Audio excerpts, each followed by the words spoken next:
Hello, everyone. We are here trying to play catch up. Again, we did about a month hiatus a little while back, so in an attempt to get back on our usual schedule, we're doing 3 podcasts in as many weeks. Yeah. As opposed to our usual bi-weekly. So that being said, we do have fewer reviews this time around, which I'm gonna assume is because we're recording so soon quickly after the yeah, last one. Yeah, no worries. But let's go over them. All right, let's see what we got. All right, atomical. That's a lot of H's. I like this. I like where this is going. Turns out zombie Kurai isn't so bad. Don't tell Silver I said that. I think he already knows. Yeah. All right. Thank you, Atomical. Guest. I think that Kurai needs to go through a Charles Dickens Christmas Carol. It might do him a lot of good. That'd be kind of interesting to see. The next chapter is called Christmas Ghosts, but I don't know. Do you think there's a whole lot of Charles Dickens? No. To be thrown in there? No. I didn't think so either. But I genuinely can't remember the chapter, so... I just know you. Alrighty. Last but certainly not least, we have Silly Kurai. All right. I just saw that you were planning to do an early release this week. Hope my review is in time for the podcast. Well, you made it. To start, I guess I was wrong about the last chapter being about as low as the mood could get. This is a new kind of low point for these guys. Yeah. Are you okay? This is very well written, which kind of concerns me in a weird way. I think I'm doing all right. I mean, I think that you wrote the heavier parts a while back. Yeah. And so I have had this planned out for a while. Yeah, so I think what happened was you wrote the really heavy parts like a long time ago, but then you went in and fleshed it out and edited more recently. So might have done. Yeah. We've had kind of an insane year. I think especially the last few months. So yeah, it's been kind of wild. It's been a special kind of crazy. So yeah, there's a reason we went on hiatus for a month. Writing therapy. I really enjoyed the handling of Kurai throughout the confrontation, for lack of a better. Did I jump too far? I'm dyslexic. You know this. I don't even know where you jumped. Oh, okay. Oh, I see it. I know you've had this planned out for a while and all that, but the feeling I'm getting off of this chapter says that something must be getting at you. For the frustrations and fears of these characters feel so realistic. I mean, I feel like we're doing better at this point. But we have been. This is definitely a form of therapy for me. Yeah, definitely. So, yeah, it wouldn't surprise me if some of my frustrations were vented into this. Definitely. Sorry if this comes across as being nosy. Just wanted to make sure you're doing all right. I appreciate that, but I think I'm doing all right. Yeah, we're doing okay. I feel like we've been kind of attacked from all sides between family and health and just crazy stuff going on around us. Yeah, we thought your liver was about to get fried or something, yeah, right? So for a while, my doctors thought my liver was failing because a lot of my test results were coming back like all crazy and I actually passed out at work and stuff. But thank God we just got some repeated tests and some more exhaustive stuff. And we figured out it was actually a virus that was attacking my liver. And now that it's resolved and I've, kind of developed my gut biome back after being on all the antibiotics, which didn't help. All of my test results are looking better, so that part's nice, and I'm feeling mostly better. But that was just one of the many things that was just it's been crazy. Like the two of us, we're good, but just like the stuff around us that's been going on has been insane. Yeah. So, but we're blessed. We're hanging in there. Yeah. Yeah. All right. So I'll get on with the actual review. All right. As always, it's good to see Akurui being himself, even more so now that he's able to have a more active role in things. Yeah. I really enjoyed having his handling of Kurai throughout the confrontation, for lack of a better term, with the rest of the class. Excuse me, this chapter goes to show how well they must know and rely upon one another for their interactions throughout this whole scenario. We've seen the dynamic in action before, both in the present and in flashbacks. But to me, this was a really good example of show don't tell. Words between them mattered, not nearly as much as the way they behaved toward one another. Yeah. I'm glad that that's the vibe that was given off. Yeah. If you're constantly having to tell the reader that that certain people are able to interact in a certain way, then or that they're feeling certain things. If you're having to, if you, the narrator, are having to inform the readers of these things, like, it's fine to do that. I think when you're establishing, and even then, it's like you want to keep that to a minimum. Even then, it's like you want to keep that to a minimum. It's better to show these to show these interactions than it is to just have it explained to you. Nice. I think I'm gonna have you take the rest of it because words dancing? All the words are dancing. All yeah. Right. All right. Let's see. My stupid sense of humor had me cackling with Bakugo gut punching Kurai, but at the same time it hurt on the inside. Bakugo has pretty much stated at this point that his respect for Kurai at least rivals, if not outright surpasses, his admiration for All Might, which I would have initially thought to be impossible. For him to see the guardian hero choose to walk away from the path he's been pursuing him on with everything he has is probably eating at him in a way that he never could have expected. Before, he could at least chase after the idea of Kai, but with things being the way that they are, both of his goals have slipped beyond his reach in a way that is entirely out of his control. I hadn't really thought about that, honestly. But, I get Bakugo doesn't really have anybody to chase after anymore. Yeah. That's a bummer. Let's see. Tokoyami was a surprising choice to lead the others in welcoming Kurai back into the fold, but it made sense once I had a few moments to process the thought, as well as the assistance of Ida, his oldest friend, and Kirishima, everyone's bro and Kurai's partner from the work studies. Kirishima is everyone's bro.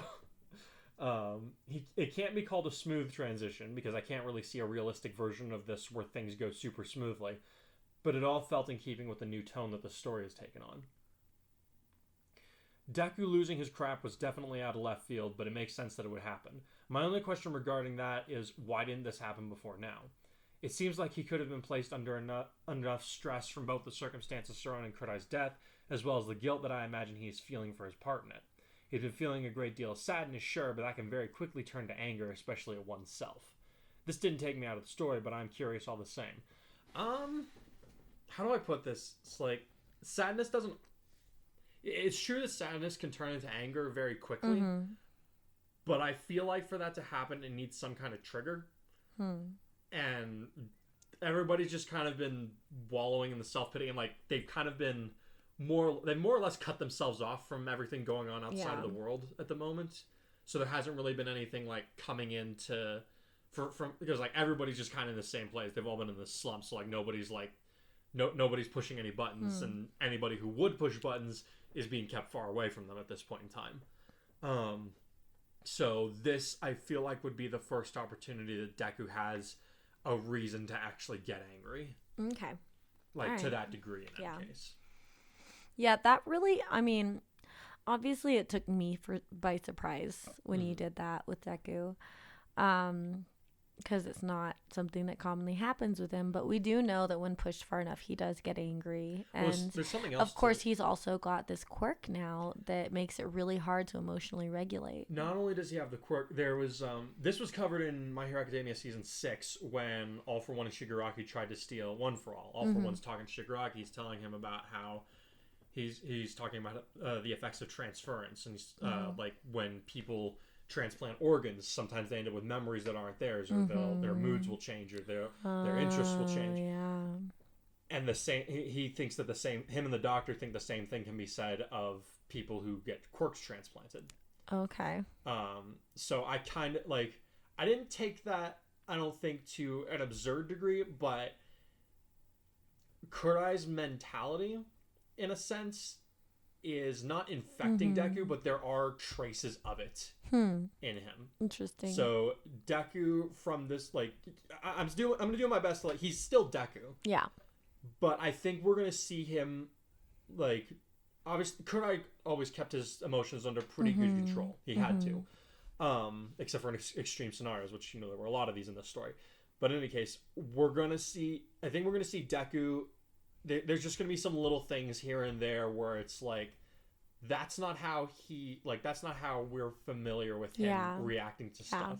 And I'm not saying that he's going to blow up at every, like, he's not going to explode like this every time. Yeah. But there's just going to be little things here and there where it's just like, that doesn't seem like Deku. Yeah. And I think also we covered like how he has valid reasons to be upset, I think, on the last podcast. Absolutely. But for me, as our resident Deku, just because, you know, for me, you know, with the Myers-Briggs and the Enneagram and basically any personality test, I always get Deku. And so I'm probably more similar to him than you are. But I think being the weepy optimist and, you know, the creative mind and everything, you often come across as like a very kind, optimistic person who really, you know, fights for things. And it literally took me until my late 20s to realize that I internalize a lot of anger. And I don't think I realized what an angry person I can be until the last couple of years. And it really caught me off guard because that's never been me. And I think I realized that because of just the way I process things, I internalize a lot. And then when it builds up, finally something will set me off. And so I've had to be really conscious of that. And so I think that we have this tendency to put, especially fictional characters, like people in general, but especially fictional characters, in a box and expect them to just behave a specific way all the time. Because we have characters like Goku, who's just like literally like, he's not a very dynamic personality. He's just, you always can predict what he's going to do. It's a dynamic story, but I don't think you can call Goku a dynamic character. The story is great, but Goku himself, you can predict exactly what he's going to do and what he's going to say pretty much. And I mean, sometimes you underestimate his stupidity, but I mean, again, like, he's one of those characters, and I think often characters are... Sensibean! And that's not to say there's anything wrong with that. Like, it's a great franchise, super entertaining and fun. And there's something to be said for enjoying entertainment where you can predict these characters and you love to be able to. But at the same time, for character growth. Yeah, and you need to be able to look at them as people who have depth and who may not always respond to things in a way you would expect. Yeah, don't assume that you know people based on your time, just your time with them, because you know, like, how do I well, it's wild. We were just having a conversation with some friends the other day, and we were talking about a mutual acquaintance. And it was interesting because, you know, it's somebody for us who's very close to us, and for them it's somebody that they've only been around in certain situations. And it was interesting because our perception of the person, like, not even necessarily negatively, were completely different. Like, we were talking about how we see how the person is down to earth and very logical, and, you know, we've also seen some negative parts, but, like, you know, we were talking about that, and then but because the people we were talking to have only seen that person in a room with a personality that really can be goofy with them, they were talking about that person as somebody who's just a silly goose all the time. And we had to kind of set him straight. Like, that's not how that works. Yeah, no, we had to set him straight and be like, no, his personality really isn't that simple. Like, you know, it's a person who can be goofy in certain situations, but that's generally not their personality. And so you have to write your characters in a way that their reactions to different situations are going to vary. Because they're a more intricate personality than something face value like Goku or like Natsu or whatever, you know, a character that's super predictable, you know. And it has its strength in certain stories, but that's not who Kai is. No. I hope that answers the question thoroughly enough. Sorry, I totally went on a tangent there. No worries. I love it when these happen. Let's see. Mina's interactions with Kurai in this chapter were pretty heartwarming, to be honest, especially after that scare you gave me last time. They're definitely in an awkward phase, but it's good to see they really are friends to the degree that she will still be there for him. I wasn't sure that was really going to work out for them or that they would even know how to interact in that manner. You good there? Yeah. They really started dating after only knowing each other a few weeks, so I was intrigued about what such a dynamic would even look like for them. Yeah. So, how do I put, like, they're still definitely committed to one another. Like, that hasn't changed, and I think there's just a lot of hurt that needs to heal. Yeah, there's a lot of hurt that needs to be healed, but I think them knowing that for one another is, like, I'm going to say it makes it easier on them. Yeah. Because I can't really think of any other way to put it. Like, the whole situation is not easy. Don't mistake that. But this dynamic makes it easier. Yeah, I mean, in any long-term relationship, whether it's a romantic relationship or family or friends, there's going to be a point where you hurt each other really bad. And there needs to be space, but it's really nice when you know that you still have each other's back. And you've established, like, I'm not going anywhere, but I need to heal from this. Yeah. And I still love you, but I need space so I don't fly off the handle and lose it on you and hurt you again, you know?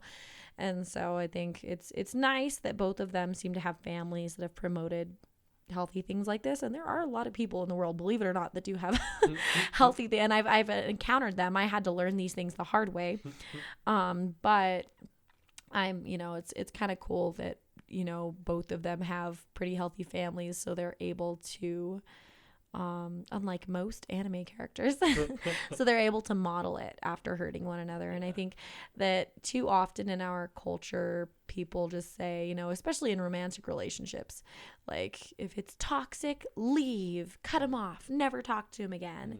And it's like, well, if it's toxic, identify the problem. Why is it toxic? Okay, this person as a person has value. They're not a toxic person. There's just a behavior that is, and let's identify it. Now, if it's somebody who's like totally abusive and narcissistic, yeah, cut them off. Yeah. But generally, if you've developed this kind of a relationship with someone, it's, you can't just throw that away because of one isolated thing that happened. Yeah. And so I think I don't know. That's something that a lot of people in our culture don't really think about it. Because if, we come from a history of like people fixing things if they broke rather than replacing them. Yeah. And, for us, it's like if something breaks, oh, well, throw it out. We can't use it anymore. Get something new.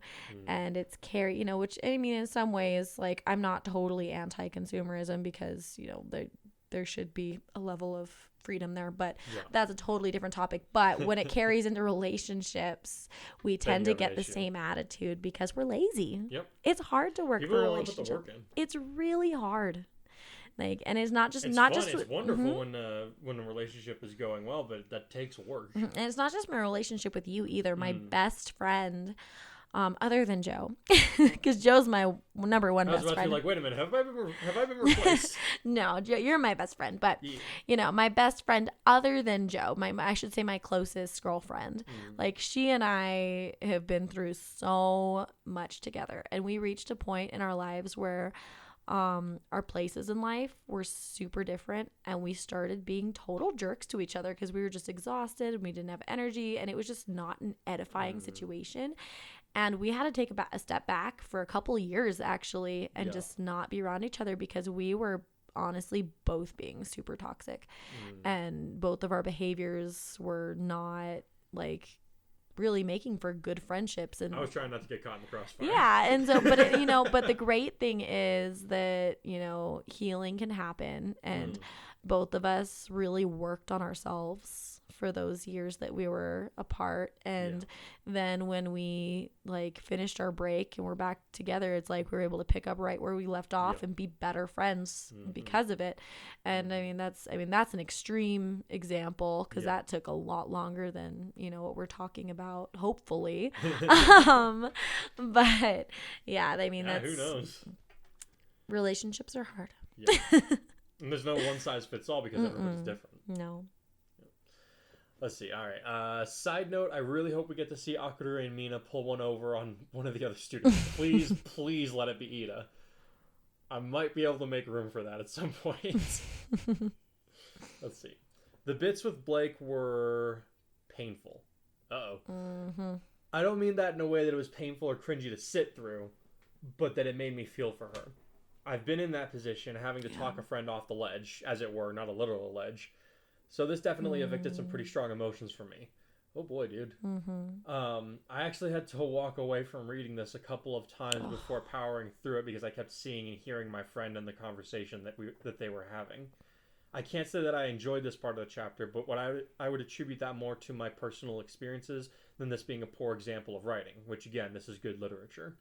My friend is okay now, thank goodness, but even so, this was hard to get through.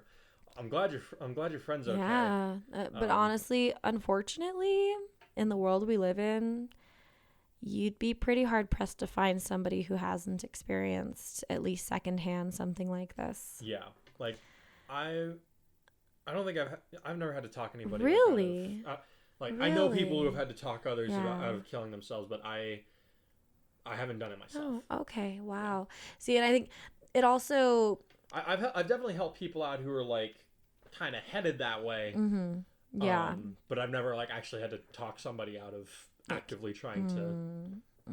Yeah. Well, I think I may be a little bit skewed in my perspective too, because our state is actually the #1 state for child suicide in the United States. It's very, very common here, unfortunately. I think in the year when COVID first appeared, we were the highest. Like our suicide rate went up by like 800%. Across the board.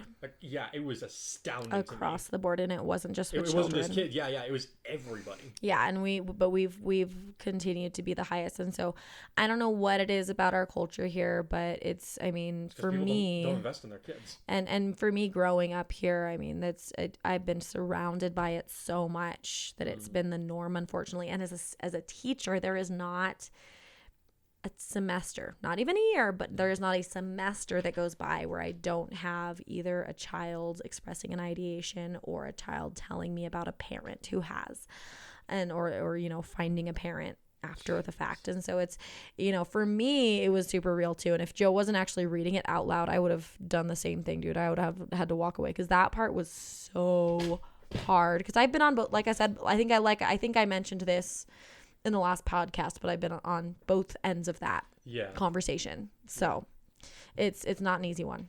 No. But I'm glad that it was not for a lack of being, or sorry, what am I? Not due to it being not due to it being badly written. It's just heavy because it's a heavy topic. Yeah.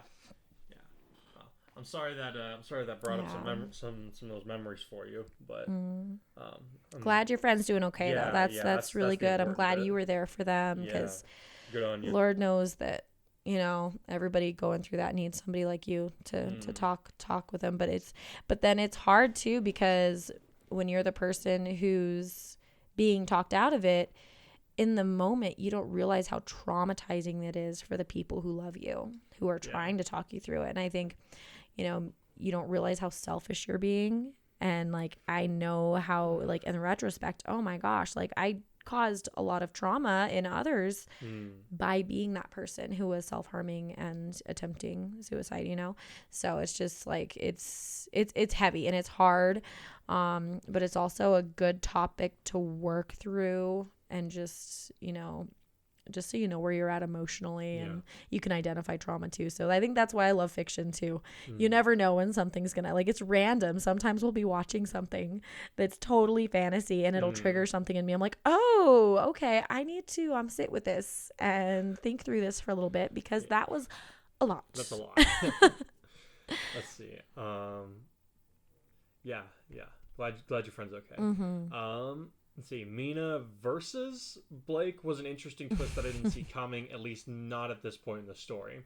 I was honestly starting to wonder if her feelings wouldn't be revealed to everyone else when she somehow ended up in a position where she needed to save Kurai and ended up dying as a result herself. A sort of balancing of the scales or reversal of fortune kind of thing. This works pretty well for me, but it's definitely not what I expected. That's an interesting, I can see why you might have been led to think that. but no, that's not been the plan. I feel like that's a trope. I mean, it's a very Les Miserables thing. Yeah. No, I'm trying to, like, there are definitely tropes to be had in this story. She's not gonna pull an Eponine. Yeah. She's she knows that, his attention isn't on her, and it probably won't ever be. And she respects that. Which, I mean, Eponine does too, to a certain extent. It's been a while since I saw Les Mis. I think I saw that play like 6 years ago. Yeah, it depends on whether you're talking the novel or the play. In the novel, Eponine is a little bit nastier than she is in the play. In the play, she's a much more relatable character. Okay. And, I mean, as an alto, I've always been a soprano, but I'm a soprano too, and I enjoy alto better. So, as, I'm what, a tenor? You're a tenor. Okay. But, you rarely, at that point, when Les Mis became big, you rarely saw a protagonist female who was an alto. They were always the villains. And so to see, she was one of the first characters, and then of course Wicked came and blew everyone out of the water. But that being said, Eponine, I think, was just so relatable because most people have been in that situation of unrequited love. And so and then when the movie came out, oh my gosh, every teenage girl just lost their minds. Well, it had Hugh Jackman as the lead. What do you... Yeah. Well, and then of course all the young people too. I'm not even talking Hugh Jackman. I'm talking, and I can't remember the name of the boy who played the young man. Anyway, moving on. But I mean, it's a relatable trope. Okay. And so it's... Yeah, there's been a lot of things that have not been handled well by these guys. I wanted to have... I'm glad that this... Not that I wanted to have, let me rephrase that. I'm glad that I was presented the opportunity for these characters to handle this in this manner, because that's who they are. Well, I also know you are generally not one for love triangles, so this definitely shocked me. Again, I'm trying to expand on my resume. Yeah. But it wasn't a long drawn out painful love triangle too much. I mean, it is painful. But it's, at least we're cutting to the chase. Yeah. And communicating, which is nice. Yeah. So we can get back to the story. Yep. We're not writing a soap opera here. No, not going for soap opera. Let's see. Last bit says, so yeah, this was a loaded chapter, but it was a good one as usual. I hope you're doing all right and that this review finds you and your family doing well. Until the next one, I wish you happy writing. I appreciate that. Yeah, like I said, we're doing fine. Yeah, the two of us, we're good. We're good. I mean, we're kind of storming some crazy stuff, but God's got it, man. Yeah. We're blessed to have good people around us who are supporting and helping us get through it. So, yeah. All right. I'll go ahead and let you guys get on with the audio chapter. This one was especially interesting for me to write. And right. Yeah. I'm excited to be reminded of what chapter this is, because I genuinely don't remember what happens next. I know. I'm sorry. This is the way I am. You married me. You're the brains when it comes to this kind of thing. All right. Well, happy listening, people.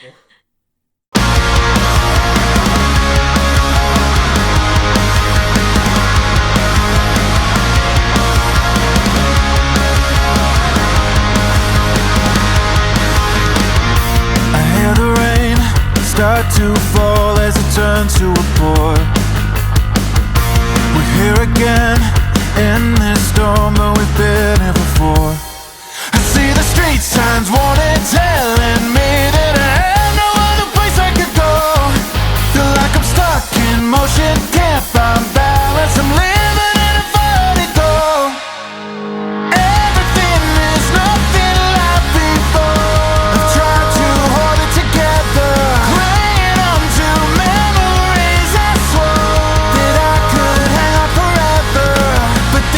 The road wasn't far. I let go and I suddenly woke in my bed.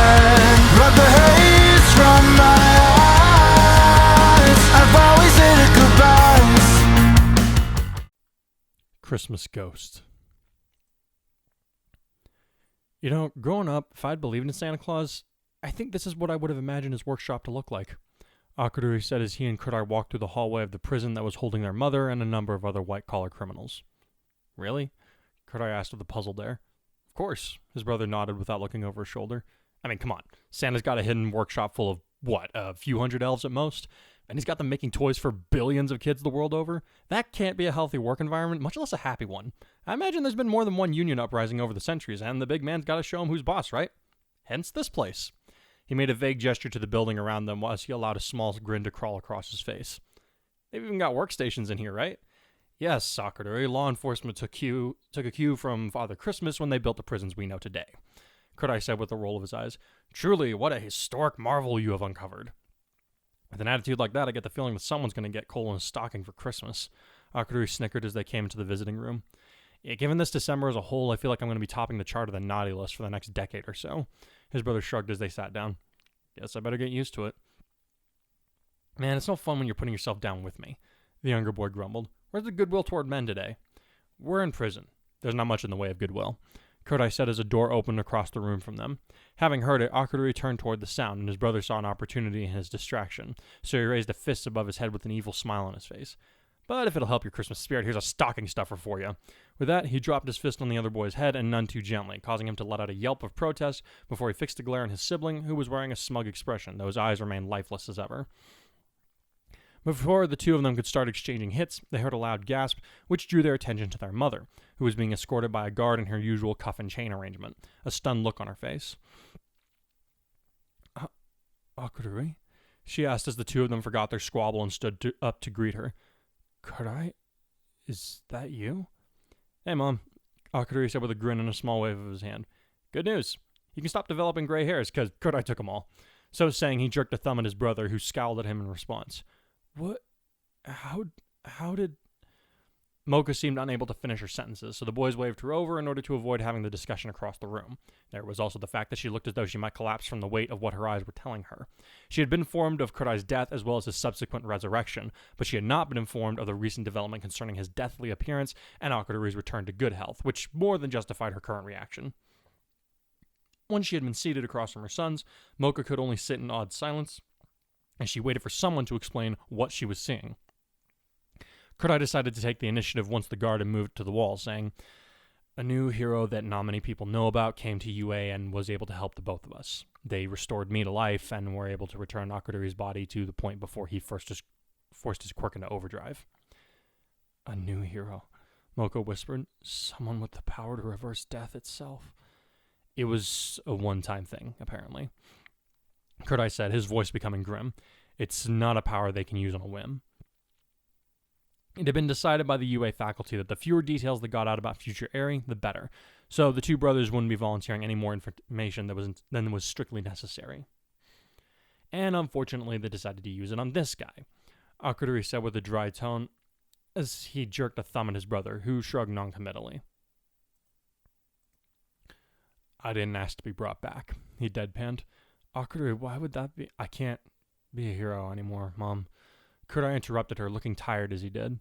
Mocha's eyes widened even further as his shoulders slumped while he prepared himself to tell her about how his drive to become a hero had been destroyed. Before he could open his mouth, however, Akuduri sobered up his expression and said, Kurai lost his powers on Nabu Island in the fight against the villain that killed him. His words drew the surprised attention of both his family members, so he went on to explain, Energon isn't inside of him anymore, so unfortunately he can't be a hero. He declined to meet his brother's confused gaze as he concluded, It's a real tragedy, but there's nothing we can do about it at this point. He's going to be switching to general studies, but he'll remain at UA under the guardianship of Mr. Aizawa. Sorry, Mom. Kurai apologized as he hung his head a little, not wanting to see how she reacted to his next words. I know what you and Dad sacrificed for me, but I can't see my journey through anymore.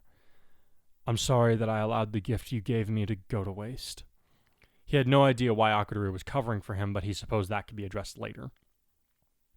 There was a long moment of silence before Mocha broke it by saying, You didn't waste it, Kurai. And by your own words, that was not a gift. It was a curse disguised as a blessing. Maybe that's because we so desperately wanted it to be one, but whatever the case may be, I suppose that I'm actually rather relieved. Relieved? Kurai repeated as he looked up to see that his mother was smiling sadly at him. Yes, she nodded. You are right, Kurai. We should have had faith in you, that you would become a good man with or without a gift like everyone else's.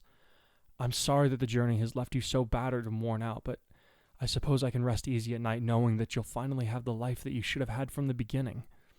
What life is that? Akadori was the one to ask the question. A life free of your father's burden, their mother answered as a tear slid out of her eye. A life free of my mistake. It wasn't all bad, Kurai admitted with a shrug. I was able to save a lot of innocent people. I was also able to make good friends, so I wouldn't have had that otherwise. I wouldn't have been able to meet Mina and the others if I hadn't gotten into the hero course, so... silver lining?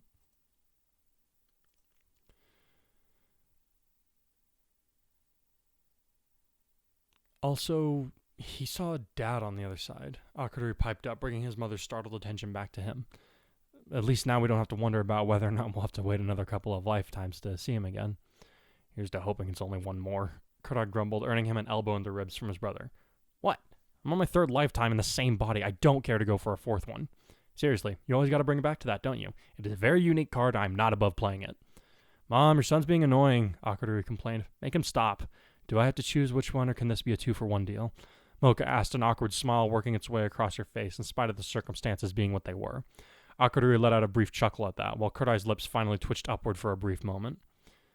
I wonder where we get our stupid sense of humor from, the younger brother asked. Your father, Mocha answered immediately. Really? Kurai asked. I can think I can count on one hand the number of jokes that man made while I was around, and all of them were dad jokes. Our sense of humor isn't quite that stupid. I don't know, he made you, Akadori snickered. It's also why he made you second, punchline. Kurai shot back. Good grief, somehow I missed my cell, Mocha said with a mock severity, which got her youngest to chuckle softly again. Giving the both of them a teary-eyed smile, she then asked, How are you both doing? What's going on with your lives? I got a job, Akadori said a little proudly. I'll be working as an assistant to recovery girl at UA with my medical license. That's wonderful, Mocha said, pride working its way into her voice and smile. I know you've wanted to be in the medical field for a long time now. I'll also be taking online classes so I can get my master's in biology and major in engineering, the younger boy added. You sure you're going to have time for all that? Kurai asked with a raised eyebrow. Don't you have lesson plans and all that? I can come up with those on the fly as long as I know the general topic for the day, Akadori said dismissively. When Kurai kept his eyebrow raised, Akadori copied the expression and said, Yeah, I'm that good. Kurai, what is he talking about?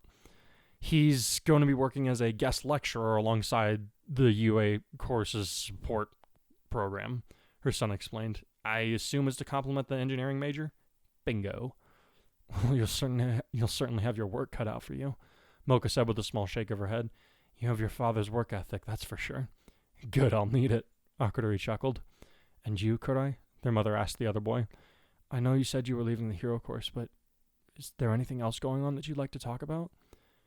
Not really, he answered. Honestly, I just wanted to come and see you with Akadori. I can't remember the last time the three of us were in a room together at the same time. The day that All Might came to have Mom sign the painters to let you live in the dorms, Akadori informed them without missing a beat. After that, there was always one of us absent. That long? Mocha murmured, a glazed look coming into her eyes that Kurai could sympathize with. He knew that a large part of their separation had been on her, but a good number of those reasons also had to do with his own choices, leading him to feel a twinge of guilt in his gut. Well, nothing like a family reunion to make it feel like a holiday, Akadori said with a cheerful smile before the melancholy could set in. Who says you can't have a holly jolly time in prison? According to you, it's always a holly jolly time in prisons. Kurai reminded his brother, who rolled his eyes. I feel as though I'm about to regret asking this, but what are you two on about? Mocha sighed as she placed a hand in front of her eyes. Oh, apparently we should thank Father Christmas for your new housing arrangement, Kurai said with another almost grin as his brother rolled his eyes. Yeah, it sounds real stupid coming out of someone else's mouth, doesn't it? Anything sounds stupid coming out of your mouth unless it's your girlfriend's tongue, in which case... Ow! No altercations, called the guard from the side of the room. Sorry, ma'am, won't happen again, Kurai called back while giving his brother a piercing glare. Will it? I think I preferred it when I was in a wheelchair, Akadori complained. You were nicer. And I liked it better when I was hanging out with Dad and Uncle Shiro, Kurai said with an icy smile. Nobody's perfect. What more could a mother ask for the holiday? Mocha chuckled as she shook her head in mock disappointment. This is just like being home. Kurai and Akadori finally shared a mutual grin before they said, Merry Christmas, Mom.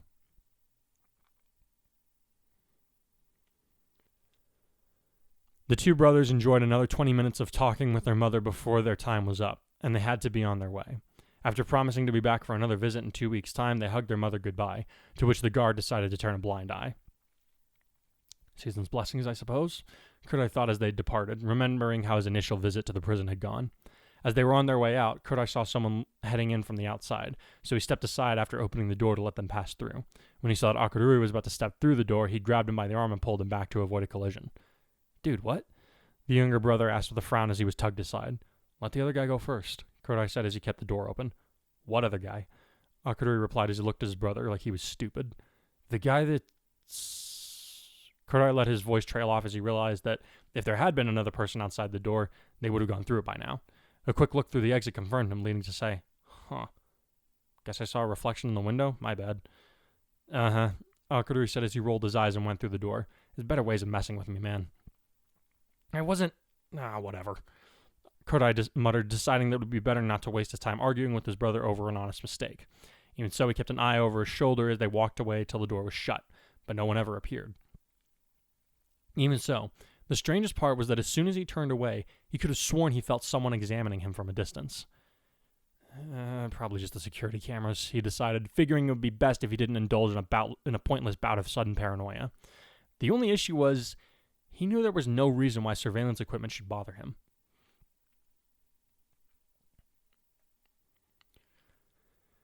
It snowed on Christmas Day, almost like a scene from a movie.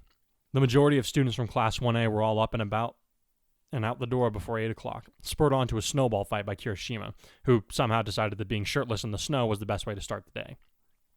Kurai had wondered if his brother wouldn't be joining them, but he decided to spend the holiday until New Year's with their aunt and cousin, since he would be moving in on campus soon enough. Kurai was surprised when Mina walked up to him dressed in light snow gear after he came down for breakfast, gave him a quick kiss on the cheek. What was that for? He asked, confused by her apparent lapse in holding her own boundaries. Merry Christmas, she said warmly as she gave him a hug. In his ear, she whispered, It's a good day for surprise presents, but don't get too excited. That's all you're getting out of me today. I will take it, he said with a proper, if small, smile of his own as he returned the embrace, enjoying the reestablished sensations of his right arm holding her close to him. Even though it didn't last for very long, he was grateful to her for the tangible reminder that she still loved him and was willing to wait for him. As if she could hear his thoughts, she said in a soft voice, I love you, Kurai. I love you too, Mina, he replied before she gave his back a firm squeeze and then ended the embrace. Merry Christmas. She gave him a smile before backing up and saying, Kirishima's got some of the other guys gearing up for the snowball fight, and Jiaolong's rallying the girls. You want to join? Maybe in a bit, he said as he moved to grab a coffee mug. Without her in his arms, he suddenly felt a good deal colder than he had a couple of minutes ago. I need to get something in my system before I'm awake enough to handle any roughhousing. Roughhousing, she repeated with a giggle. What are you, 60? Who uses words like that anymore? I spent too long with Akururi yesterday, he answered. Going out, I'll join you once I finish having one of these. Better be on your guard, she warned him. Once you're out there, it's going to be every person for themselves. Then she was out the door, ducking a snowball that Sarah tried to whip at her with his tape. Kurai shook his head in silence as he moved to pick up his coffee. He wasn't totally surprised to see Yayorozu already setting the kettle to boil, no doubt for a tea that she would have brought down from her room. Merry Christmas, she said when he came up alongside her. Think there'll be enough for me when you're done? I believe so, she said as she moved aside and gave him a friendly smile. Merry Christmas to you too. I'm glad you'll be joining us for the day. Yeah, Aries coming by later, and I don't feel like ruining her first Christmas at UA by being a coward, so here I am, he said with a small shrug. Aries already outside, the tall girl said as she indicated a now familiar figure who had her back to Ochako and Izuku as they tried to hold off a barrage from Kaminari, Sato, and Ojiro. Also Hagakure, all of them laughing as they did. I meant little Airi, he said, which got Yayorozu to nod in understanding. Of course, my mistake, she apologized, which Kurai waved aside. How are we explaining to the rest of the school that the girl who attacked us is now going to be one of our classmates? He asked, wondering if Aizawa had possibly filled in his peers on any details while he was out the previous afternoon. As a matter of fact, how are we explaining Eri to Eri? Principal Nezu already sent out instructions to the other teachers, and the students are to be informed of a similar story to what they fed the police and media, she answered him. She's a Hero Corps student from another private program who was brainwashed into attacking us by the League, and now because of her talent and the fact that the League might try to get at her again, she will be staying with us from now on. That seems kind of thin, perhaps, but it appears to be working so far. Yaoyorozu shrugged. She'll be officially enrolled in our class starting in our second year after you've gone to general studies. And until then, Mr. Aizawa and Principal Nezu will see to it that she's sufficiently educated. How's she going to get a provisional hero license in time to be doing stuff in the field with the rest of you guys? Kurai wondered aloud. Officially, she's had one since we all learned ours. And unofficially, I believe the principal pulled some strings with the Hero Safety Commission. How'd he score that? Kurai asked with no small amount of disbelief. They're not exactly simpatico with our school these days. Yaoyorozu shrugged before saying, they said nothing of the how it happened, but I personally believe that he was able to exploit the fact that they were the ones more or less responsible for your death and our endangerment on Nabu because of the work program in order to threaten them with a negative PR campaign. Kurai raised an eyebrow as a thought occurred to him at that point. That a hunch, or did Jiro hear something?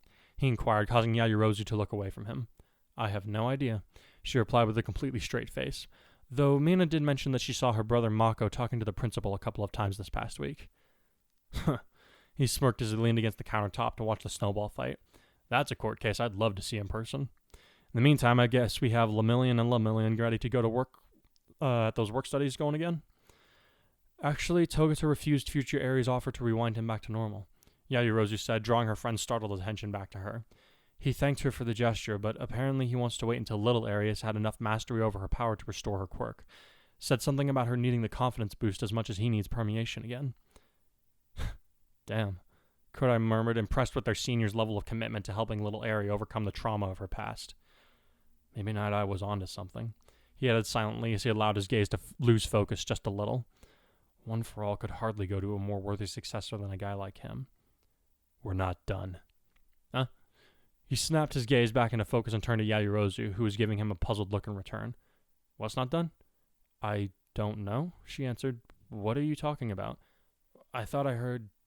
He let his voice trail off as he looked around the room and realized that Momo was the only person close enough to have been the one who spoke, but she seemed genuinely confused about his inquiry. Are you alright, Kurai? She asked him worriedly as he scratched at the side of his head. Yeah, I guess I just haven't woken up all the way. He chuckled as he lowered his hand and shook his head. Once I get my coffee, I should be okay. You're sure? She pressed, her concern hardly abated. I'm sure, he said to her with a somewhat more confident smile. Just haven't been sleeping very well since I came back. Nightmares? No, it's... He hesitated, trying to think of how to explain the situation to her. Eventually, he told her, in the afterlife, I never needed to sleep or rest at all, really. Now I have a body that gets tired again, and I can't rely on Energon to give me an energy boost to get through the day if I need it. It's just taking some getting used to. Why not use One for All to increase your stamina? She suggested, but he was already shaking his head in the negative. If I'm not going to use this quirk to be a hero, I don't have a right to use it for a minor inconvenience, he said firmly. Besides, people have been making it through the day long before quirks were around. He could see that she wanted to press the subject, but he was grateful when she merely shrugged and kept quiet about it. Instead, she asked him, Are you at least looking forward to exchanging gifts this evening? Yeah, he nodded. Don't tell him I said so, but I kind of wish Akadori could have been in on it. Really? Yeah, my gag gift works a lot better with an audience, Kurai grinned. Gag gift? Every year, Akadori and I would get each other a real gift and a joke gift, the boy explained to the puzzled-looking girl. For example, last year I got him what looked like a set of baseballs for him to practice with, but it was a bunch of bath bombs. I also got him a limited edition Rogue One concept art book. I always assumed that such things were delivered as a passive-aggressive message, and were not meant to uphold the spirit of Christmas, Momo said as the water began to boil, leading her to take the kettle off the stove. Yet, it seems as though you two did it as a way of getting closer during the holidays. Well, sure, if you want to put bells on it, Kurai replied as she finished pouring into her teacup. Personally, we like to think that it lets us get into a gray area outside the criteria for falling onto the naughty list. You also didn't tell me how we're explaining Big Airy to Little Airy.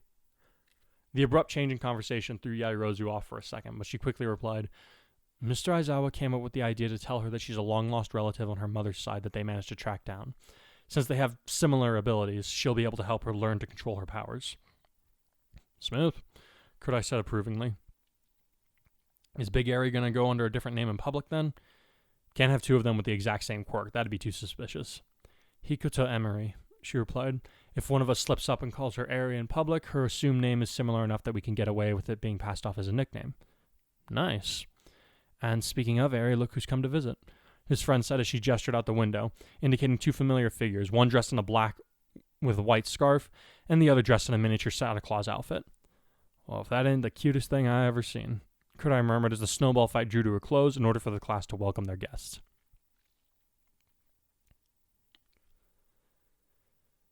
Future Aries' meeting with her younger self went as well as could be expected. The older girl had applied fresh black dye to her hair in order to obscure the fact that the two of them were completely identical to one another, so that she would avoid confusing her child self. Now she stood in front of the little girl with a warm smile on her face as she extended a hand in greeting. "Hello, Eri," she said kindly. "I'm your cousin, Hikota. I'll be living here from now on so that I can help you learn to control your powers." Eri looked up at Aizawa, who nodded wordlessly, leading her to shake hands with her older self. "You look like someone I think I used to know," she said as she tilted her head at the older girl. Future Eri smiled a little wider at her younger self before she said, "Well, we are family. I wouldn't be surprised if I looked a little like your mom or dad." Little Eri's face fell at that before she mumbled, "I don't remember what my mom or dad looked like.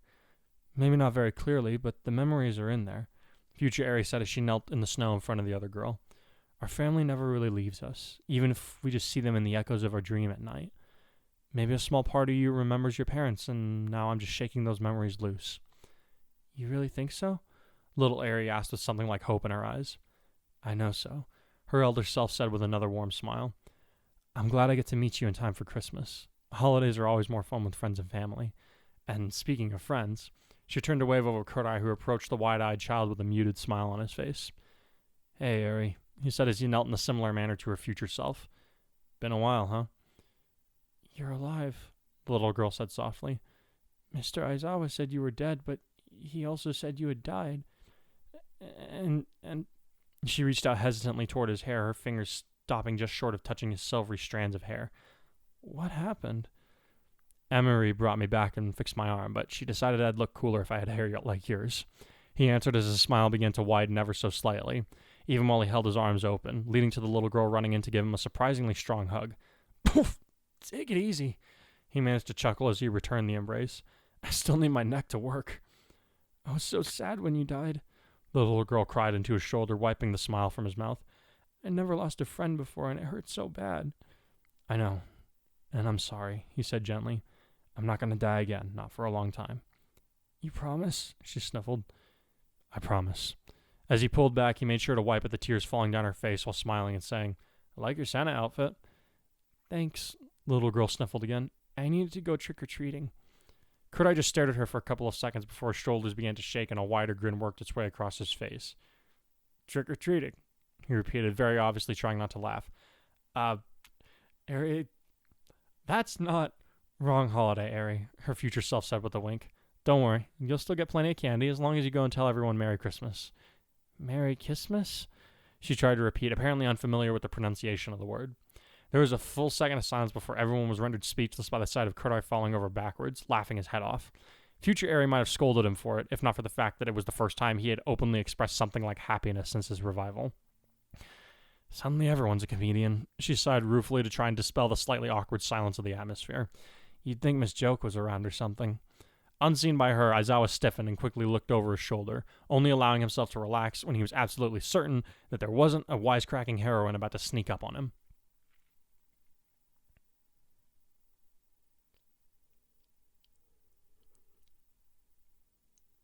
The gift exchange was a joyous occasion, fully enjoyed by everyone in Class 1A. Many gifts were traded, but Mina surprised the class when she and Yaoyorozu started handing out Santa hats that had been personalized for each individual.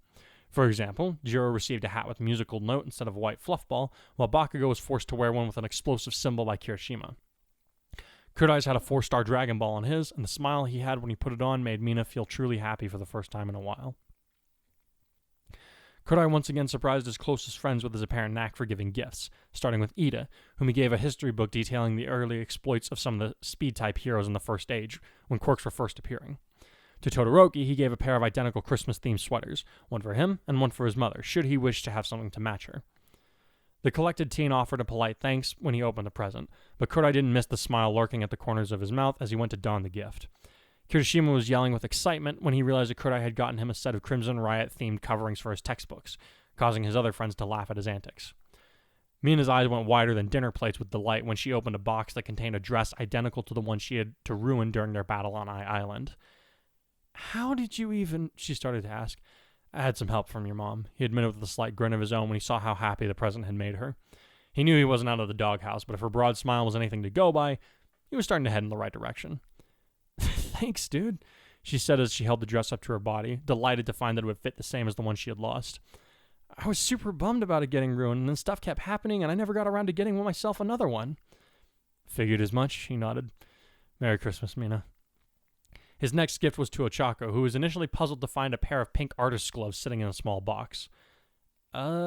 She said blankly while giving her friend a look, who was now wearing a suspiciously smug smile on his face. Put 'em on, he told her. Trust me, you'll like this. Ochako still looked confused, but she complied with the instruction. Soon, both of her hands had their pinky and ring fingers covered by the comfortable fabric. After that, she looked at Kurai and asked, Now what? Izuku, give me your hand. Kurai said as he turned to the greenette, who looked utterly bewildered. What? He inquired. Truth be told, he was still feeling sore at Kurai over the issue of One for All, but in the spirit of the holiday and the urging of his girlfriend, he decided to play nice during the party. Just do it, Kurai insisted as he held out his own hand to the other boy. When Izuku reluctantly complied, his friend grabbed him by the wrist, moved aside, and put his palm in Ochako's. Before either of them could protest, he worked his grip on each of them so that their fingers were fully intertwined before he let go. At first, everyone just looked at him like he had lost his mind, so he widened his grin and asked, Notice anything? Not really, Izuku muttered, red in the face with embarrassment. Exactly, Kurai said proudly. Ochako's got all her fingers touching yours? Nothing's happening. What is... Oh! Ochako gasped, suddenly realizing what he had done. Yep. Kurai nodded as he saw the recognition flicker onto Izuku's gaze. I thought maybe you'd like to be able to hold hands on a date without the risk of sending him off into space. Because the gloves were only covering half her fingers, she could now hold onto anything, or anyone, she wanted to without involuntarily triggering her quirk. I love it, Ochako said delightedly. Thank you, Kurai. You're welcome, he replied before she gave him a brief hug and gratitude. Following that, Izuku accepted a gift from his friend in the form of an All Might figurine that featured his early use of support items. An item that nearly made his eyes pop out of his head when it was revealed, and for a moment, he even forgot about his irritation with the other boy. Where did you get this? He babbled as he examined the box excitedly, stunned that it was in excellent condition. I couldn't find a video or a picture, but this is a figurine. Ow, when? I think Akadori had to sell what's left of my soul on the dark web to find this thing, but we managed to dig it up in a shop in Colorado via their website that specializes in retro hero merch. Kurai explained. You mentioned that All Might use support items briefly, but there's no mention of it in Japanese media, so I figured it had to have been something he utilized only in America before he came here. After that, I called in a favor with my brother. He did the cyber sleuthing necessary to procure it. He decided he'd leave out the part where the figure was actually dirt cheap because no one really wanted it, seeing as most people took one look at it and assumed it was some kind of crappy knockoff as opposed to legitimate merchandise. Oh man, I have the perfect spot for this, Izuku said as he bolted up off the couch and made a dash for the elevators. Thanks, Kurai. Merry Christmas, he called back as they watched him go. Kurai's friends gifted him with many things that he deeply appreciated. From Mina, he got a 50K HD copy of the Star Wars movie that they had gone to see together on their first date. Izuku and Ochako had teamed up to give him a cookbook that contained all the ramen recipes used in the Naruto series, which she was immediately eager to try out, somewhat to Mina's chagrin. You make me sound like some kind of ramen fiend, he complained when she told Ochako that he would probably be eating recipes in that book until March came around. I don't eat it that often. You have it at least once a week during lunch period, she countered. A little consistency in one's diet never hurt anyone. A lot does. Dah! Following that, he received a ticket for a paint job on his motorcycle from Ida and a concept art book with details on just about every Dragon Ball character ever made from Todoroki. These are awesome, he said in gratitude to each of them. Thanks, guys. Our pleasure, Ida smiled. You're welcome, Todoroki answered with a rare smile. Kurai returned the smile and was about to say something, but whatever it was, he forgot as soon as he noticed something in the corner of his eye. Something in the window that wasn't quite right. His expression turned into a puzzled one as he turned to look at the glass screen more closely, but by the time he had focused his attention on it, whatever caught his eye was gone. Kurai? Mina asked as she stood up and looked at him with a small frown of her own. You okay? Yeah, he said with a shake of his head as he turned back to his friends. Sorry, I thought I saw something outside, but I guess it was just a reflection in the window. Are you tired? Ida asked him with concern. Perhaps you need some rest. It's been a long day, after all. No, I need to stay up, at least until Mr. Aizawa comes back to pick up Eri, he said with a negative shake of his head. We have plenty of people who can look after her without you here, Todoroki said as they all looked over to see Yaoyorozu showing the little girl how to decorate her cookies. You're still recovering from an ordeal. Don't push yourself if it feels like something is wrong. I'm fine, the other boy insisted, though his eyes were beginning to revert back to their muted, glassy appearance as he did. Besides, Mr. Aizawa should be coming before long. I have a gift for him is all. I'll go to sleep right after he leaves, especially if it means I don't have to pick up after the party. His attempt at a joke might have gone over better if he had smiled along with it, but other than seeing Eri for the first time in a while and receiving some of his gifts, such an expression was markedly absent from his face. He was about to relent and say that he'd be more than happy to help with the cleaning, but once more something in the edge of his peripheral vision caught his attention. Frowning again, he decided this time it would be more prudent to walk over to the window for a better look outside. Through narrowed eyes, he peered into the dark snowscape that had become their school's property, trying to find a hint of the presence that was beginning to bother him. Kurai? Mina asked again as she stood next to him. See something? Nothing clearly, he muttered in response, but I'm sure that I saw something. After a brief moment, he added under his breath, Be nice to have my divine eye right about now. Can't Izuku use it? Akarui and Yayurozu haven't made him the quirk retrofitter yet, so he doesn't have the physiology needed for that move, not to mention that I have no idea whether or not his Ajna chakra is clean. Kurai murmured as he stepped away from the window. What is it? Todoroki asked as the couple stepped back and turned toward them. In a lowered tone as to not alarm the others, Mina told them, Kurai saw something outside. A couple of us should go take a look, make sure nothing weird is going on. Ochako and I can go look, Izuku volunteered. No one will think twice if it looks like we're just going out for a quick walk together. Good thinking, Todoroki agreed. We don't want to alarm Eri. As soon as he had said it, the group looked over to see that the small girl was still fascinated with the art of decorating Christmas cookies. I'll have Jiro listen with her quirk through the walls, Ida added. She'll be discreet. Also good thinking, Kurai nodded. Hopefully it's just an animal that you guys can scare off or someone from another class playing a prank. Here's hoping, but since when do things ever work out that smoothly for us? Mina muttered. In spite of the students' search, nothing was discovered around the building that could be contrived as suspicious. Not even tracks from an animal or footprints? Kurai asked with a slight frown when Izuku, Ochako, and Jiro gathered to discuss their lack of findings. None, the Gravity Girl confirmed. Even the tracks that we made from our snowball fight earlier are gone due to the snowfall, Izuku added. And I didn't hear anything either, Jiro said as she twirled one of her cables around her finger. Might have been a couple of birds that you saw. Whatever I saw was moving too slow to be a bird, Kurai said with a shake of his head. Reluctantly, he then conceded, Maybe I am more tired than I thought. Go on up to bed then, Mina urged him. I'll get your gift to Mr. Aizawa. Why'd you get him something anyway? Jiro asked with a light grin, trying to get back on his good side. I got it for him way before Nabu, Kurai answered with the roll of his eyes. It's his new sleeping roll. I noticed his is getting kind of worn down, thought I'd replace it for him. The other exchanged looks of surprise before Ida mused. It's a well-thought-of gift, but Mr. Aizawa strikes me as the kind of person who wouldn't accept presents from his students. Kurai shrugged at that and said, If he takes it, great. If not, I got a 4,500 yen refund after New Year's. Silently, he made a note to get future Eri a nice holiday gift with said money since he hadn't had a chance to give her one, with circumstances being what they were. On the chance that his teacher actually accepted the present, he still had some leftover spending money that he might be able to use. Almost in time for your birthday, Mina remembered aloud. Kurai's birthday fell on the first day of the calendar new year, and Akarui's happened to be 30 days after that.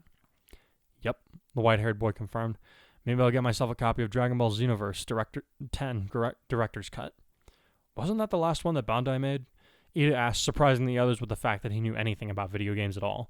Seeing this, he cleared his throat and adjusted his glasses while saying, I spent enough time at Kurai's house as a child to pick up on a few things every now and again. Kurai nodded it again and said, That's the one. Akarui still has it at the house, and we've been wanting to play it together online, but I need my own copy to make that happen. Worry about it later, Mina urged him as she gave his shoulder a gentle shove. Go, get some sleep.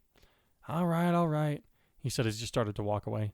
Let me just say goodnight to Eri before I go up. Sorry to make you guys worry over nothing. As they watched him go, Izuku stepped up to Mina and asked in a low tone, Do you think he's okay? No, but I think he's getting better, she admitted. I've never seen him paranoid to the point of jumping at shadows, Ida said with concern. He's not the hysterical type. You didn't see him the morning after he woke up from losing his arms. Mina countered softly, a distant look in her eyes. And none of us have ever seen someone come back from the dead either. Maybe he's right to want to stop being a hero. Ochako mumbled. When everyone but Todoroki gave her an incredulous look, she shrank back a little bit and said, "Well, if he's jumping at shadows or reflections in a window, it can't be very good for someone who has one for all, can it?" Her words gave the others an uncomfortable pause, especially Izuku. Eventually, however, he simply said, "I don't regret giving him the quirk. I just wish that he didn't regret accepting it." "Maybe you should tell him that," Mina said as they watched Kurai finally smile again and give Eri a warm hug goodnight. Kurai was rubbing his head as he stepped into his room, finally having realized that there was an ache there that had been building up for some time. "Guess I got caught up in the holiday spirit," he thought wryly as he moved toward his bathroom and started running water in the sink while flicking on the light. He splashed cold water on his face and scrubbed it with some soap to try and assuage the headache, as well as feel a little cleaner, seeing as he hadn't had a shower that day. Once he had finished, he rinsed off and reached for his hand towel to dry himself before he lifted his head to look in the mirror, and immediately widening his eyes so that they nearly popped out of his head. Staring back at him from the mirror was not the haunted, dull gaze that had become his default expression as of late, but one of fire and purpose, topped by a mess of black hair with a shock of silver on the side. As his heart skipped a couple of beats, Kurai realized he was looking at himself as he had been in the moment that he received One for All, minus his injuries. He stumbled backward, breaking out into a cold sweat, nearly falling over and breathing hard, but the reflection did not move from its place in the mirror. He wanted to blink, to try and dispel the image, but his eyes stayed wide open, and the reflection remained hard-eyed and unwavering. Just as he opened his mouth to speak or cry out, he wasn't sure. The reflection beat him to it. "We're not done," Kai said from within the mirror. Kurai's mouth went dry as he realized that he had been seeing his reflections and in the corner of his eyes all day, since his visit to the prison, now that he thought about it. The appearance also explained the voice that he had heard and why it sounded so unfamiliar coming from an outside source. The voice was his own. Before he could try and work past the dryness in his mouth, there was a knock at his door that scared him so badly he actually yelped and jumped to the side and crashed into one of his bookshelves, knocking it askew and causing several contents onto the floor and his body. He cursed angrily as he was struck by a textbook on the head hard enough that he knew he was going to bruise later, which prevented him from hearing the doorknob turning. "Kurai?" Izuku asked as he stepped in through the door, alarm crossing his features as he saw his friend curled up in pain on the floor. "Kurai, what are you—" "Get away from me!" the other boy shouted, flailing his arm randomly, driving Izuku back a half pace in a shock. His gaze was unfocused, and with the crack he had been given to the head, Kurai was half under the impression that his reflection had come out of the mirror and was now advancing on him. Of course, Izuku had no way of knowing what had transpired, but he had never seen Kurai so disheveled and terrified before. He hung back in the doorway, uncertainty etched into his face as he tried desperately to come up with a plan of action to help his friend. After a few seconds, Kurai started to regain control of his senses, and he slowly uncurled himself while awkwardly trying to get his legs underneath him. "Izuku," he gasped in a dazed manner, his breathing still coming out in ragged gasps. "What happened to you?" the other boy demanded before he could stop himself.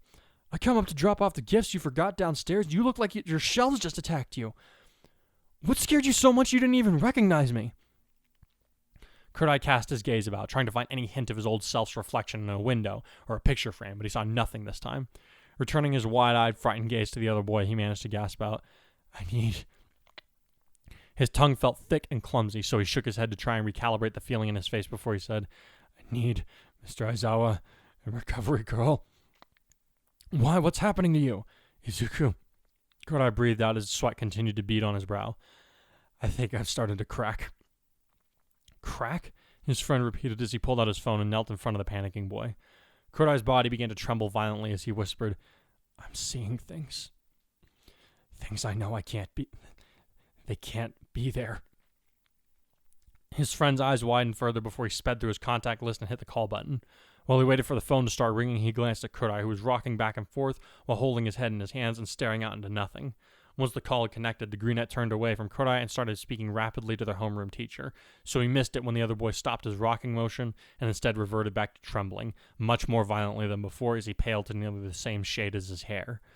Behind Izuku, lurking in the doorway, was Kai, looking down angrily upon his living self with his arms crossed. "We're not done," he repeated ominously before turning and walking away out of his line of sight. Even so, Kurai knew that he was somewhere nearby because he heard him say, "You're not done."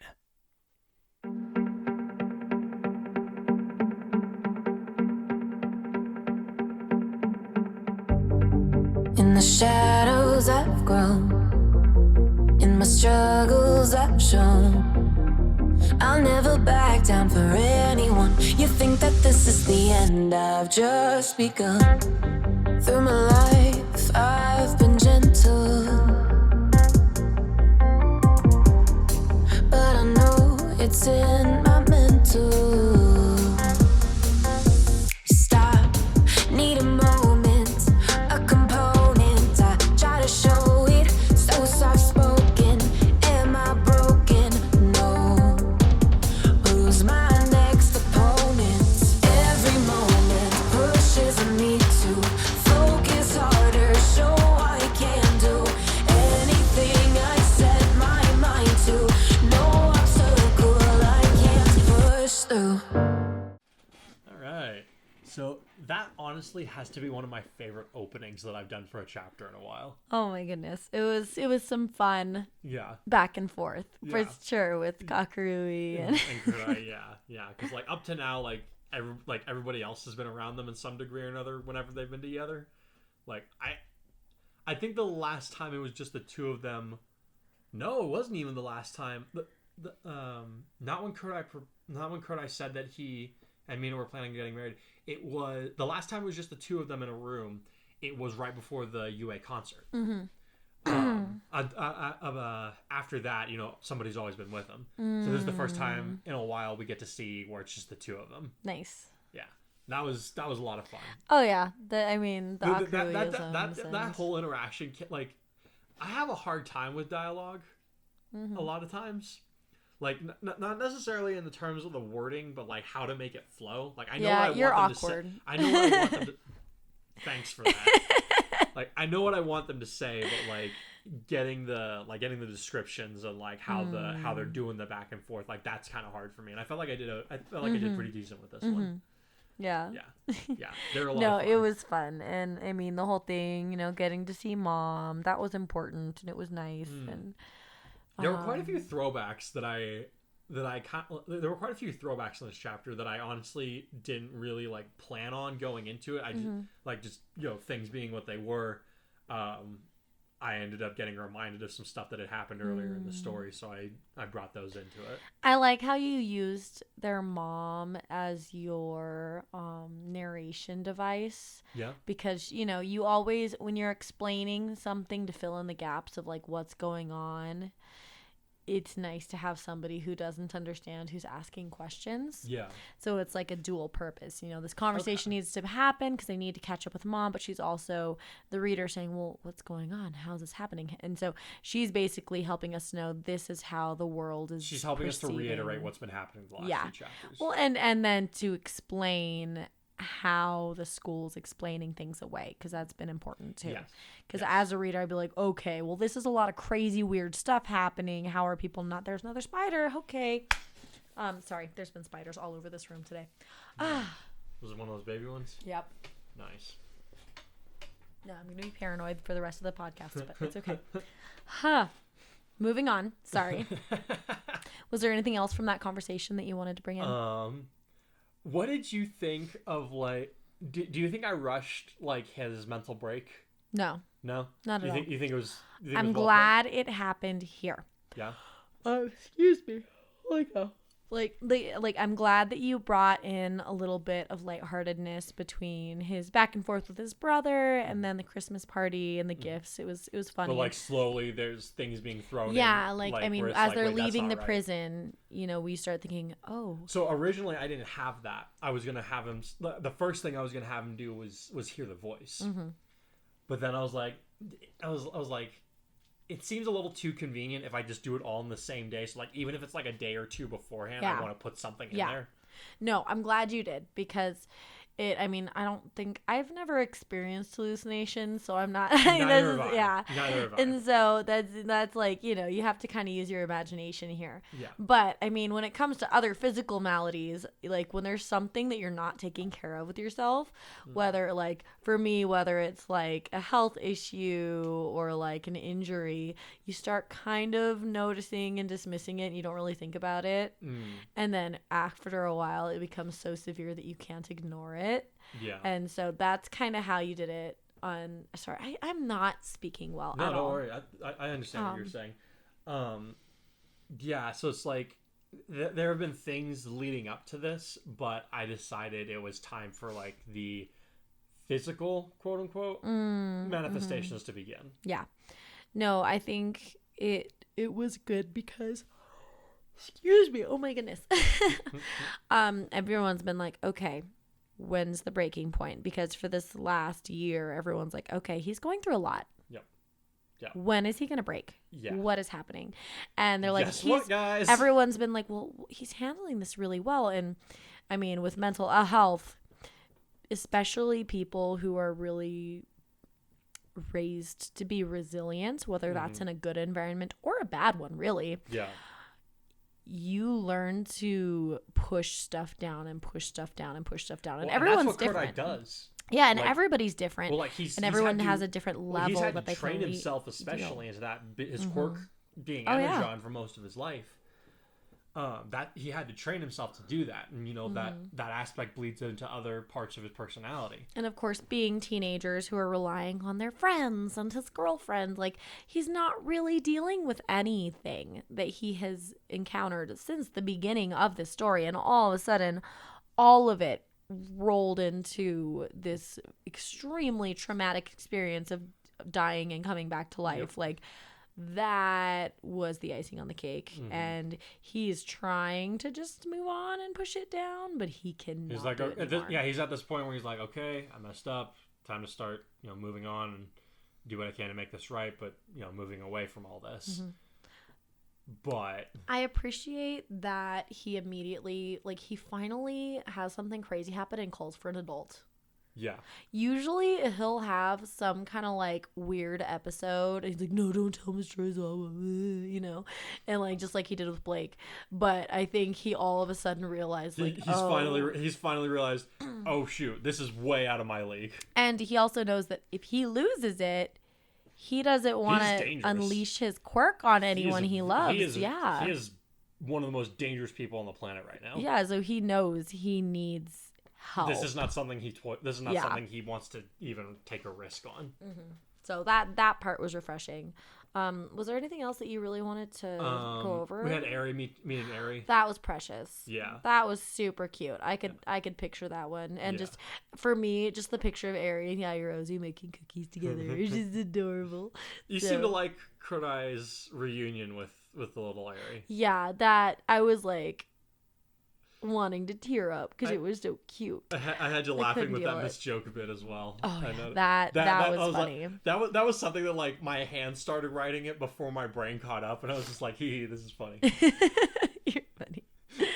Sometimes that goodness. happens. Like sometimes like I'll just go on autopilot sometimes. Really? Like my hands will get away from me. I can't explain it. Like it's the weirdest thing. Wow, your I brain think is it's part so of that crazy. I think it's part of the metacognition. Like Yeah. I've got one train of thought that's like that's what I'm putting but my you're focus thinking on. about your But the thoughts. other ones are still there. So whether you're conscious or not, like a lot of your thoughts are going, gosh dang, I don't know how your brain works, buddy. I mean, I can't relate. Sometimes I make a weird mark on a painting and it turns into something, but that's as close as we're getting there. Yeah. That was like this was such a weird chapter to write because it's like it's the most happiness we've seen from any of these characters in quite a while. Yeah. But I had to end it on this like no, happy time over. Happy time is over. Again. Like, No, but I'm glad we had some relief and some Yeah. lightheartedness to enjoy for a little bit. Yeah, this was a fun chapter. This was a fun chapter to write, but it was still difficult given the. Are you just checking the I'm ceiling for sorry. spiders? I'm really paranoid now with the spiders.